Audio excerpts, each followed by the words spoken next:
Benjamin Banneker, America's OG nerd, 1731 to 1806. My man was inarguably one of the smartest men of the day. Formal education stopped at second grade, but the dude just loved math. He would do math for fun because he was a nerd. He became one of America's foremost astronomers of the day. That's not astrology, even though he was a total Scorpio. He was so good at it, he was the first American to accurately predict an eclipse. One time Banneker asked this dude, he's like, yo, let me hold on to your watch. And he's like, what do you want it for? He's like, dude, I just want to hold on to your wristwatch. He took it home and he copied all the parts and made the first working clock in the United States, and he made it completely out of wood, which is impressive from an engineering standpoint, but just as impressive as a carpentry standpoint. He studied the location of the moon and could accurately predict the tides. He used the height of the tides to revolutionize farming of the day. Urkel's not really fair because he was a lot cooler than that, so we're going to go with Stefan. But Banneker used to write letters to Thomas Jefferson, and he's like, yo, dude, Bill of Rights was pretty cute, but it doesn't really make any sense if you got slaves, man. How can all men be created equal? And Jefferson's like, yeah, I can't totally disagree with you, but I just like having slaves. And when it comes to this subject, I'm kind of a hypocritical piece of shit. And then Banneker took the response letter and he posted it publicly,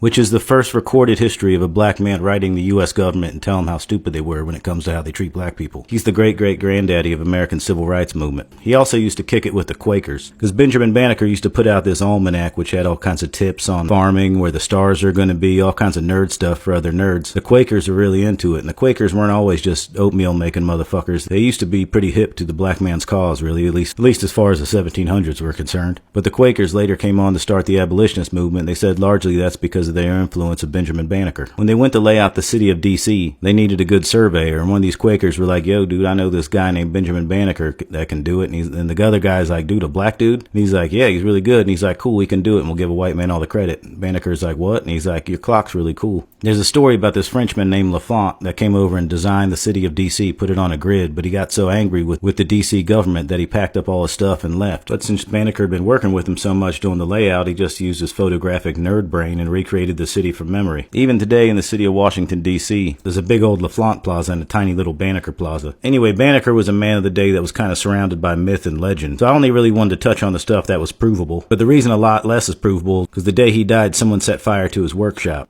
And investigators at the time put together about as much energy as you think they would to figure out who burned down a black man's workshop, but the general consensus is you can't have a bunch of works of a genius black man on the slave economy. It sort of messes up the whole racial superiority game if you have a black dude that's smarter than everybody.